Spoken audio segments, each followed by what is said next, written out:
Hello and welcome to another video in the world of Monster Hunter. This is my first build video.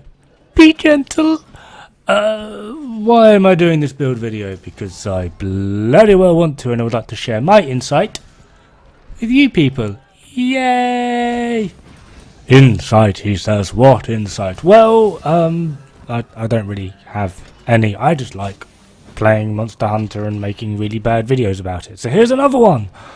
And what I'm actually going to be showing you today is I gave a sneaky peek of an unfinished build of what I was working on how I farm Vaal, and I think I've got a build that's completely ready for me to show you and to go over the skills, the equipment, the decorations I have, the network difficulty that comes with it.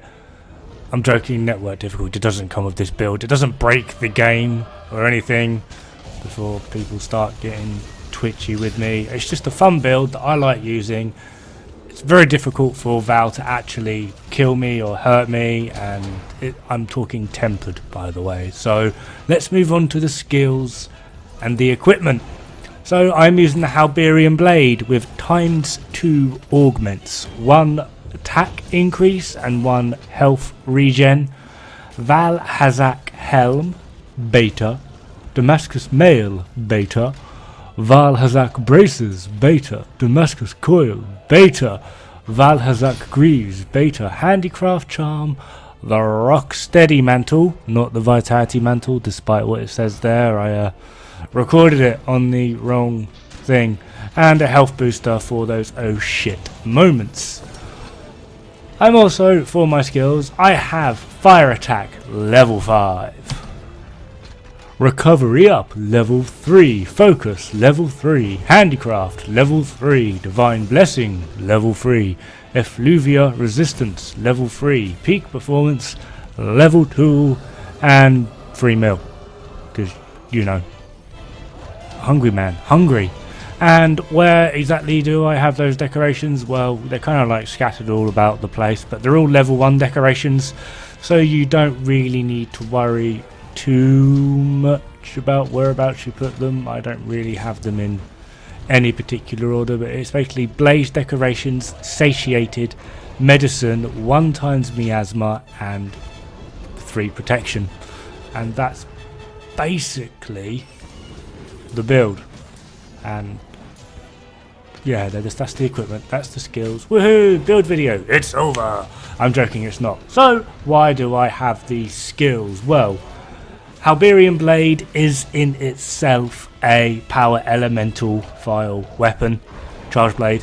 So, artillery won't take effect. In the previous video, I was using artillery jewels because in previous Monster Hunter games, it quite simply said artillery only affects impact files, X, Y, Z, other things. It only, for charge blades, only affected impact files, because it made that obvious. But in this game, it just says charge blade files. So I was curious to see if it was working, and with a lot of playtesting and a little bit of research, turns out no, artillery does not affect power elementals, which is really annoying. So to up my overall attack, I have gone with Fire Attack level 5, because, you know, it's a fire elemental weapon, so it helps, right? Recovery Up, because I like healing. I have 3 pieces of the Vaal Hazakin armor, which means I'm going to be getting his Vaal Hazakin. We're going to calling him Vaal from now on. I'm going to be getting his passive from the 3-piece armor set, which is basically constant healing, and that's going to give me 30% more healing because of Recovery Up.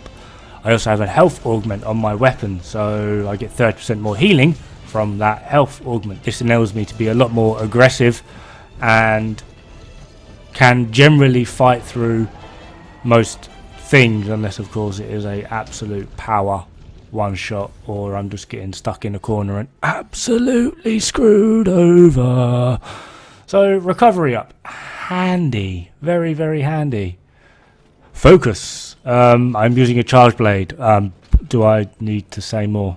Focus is very, very handy for charge blades. And speaking of handy, handicraft. Level 3 seems to be the sort of sweet spot for a lot of weapons. It gives you just enough white sharpness to be useful, but obviously we all like a bit more, and obviously the damage multiplier that you get with white sharpness is quite handy, with that being a 1.32 multiplier for raw damage and a 1.125 for your elemental. So it's overall, it can be pretty darn handy. See what I did there? I bet you loved that. Dad jokes. More inbound. Effluvia resistance. Well, you get level 2 just from the armor pieces I'm wearing, so I thought I might as well hit level 3 because, you know, screw it. And it also means I haven't got to worry about having to take a null berry or be put to 50% maximum health, because that's just a nightmare. And then on to peak performance. Again, this is just a byproduct of the armor sets that I am wearing. I've not built it into it, obviously, but it's also very, very handy due to the way in which the build itself is actually placed, with recovery up and the healing augment and the Vaal Hazak recovery. It's just, it works out quite nicely, which then moves on to, speaking of just being that little bit nice, satiated. I just quite like having that 3 mil bonus. However, the reason I've left satiated and obviously divine blessing, I haven't forgot, till last is because they're just things I like. If you're so inclined, you could swap those 4 out and put 4 attack jewels in, which will give you plus 12 attack and 5% affinity, if I'm not mistaken. So if you're a bit more aggressive and a lot better dodging than me, that is definitely an option. But if not, I find this build very, very safe to fight Vaal Hazak with. It's easy to kill him with, it's a bit of fun, and it's not one of these OP meta speedrun builds, which means you're not going to get any enjoyment out of the game. Anyway, that is me. Thank you very much for watching. Hope to see you guys pretty darn soon. I think that's a pretty respectable time. I'll catch you guys later. Ta-ra! Don't die. It's bad for the health.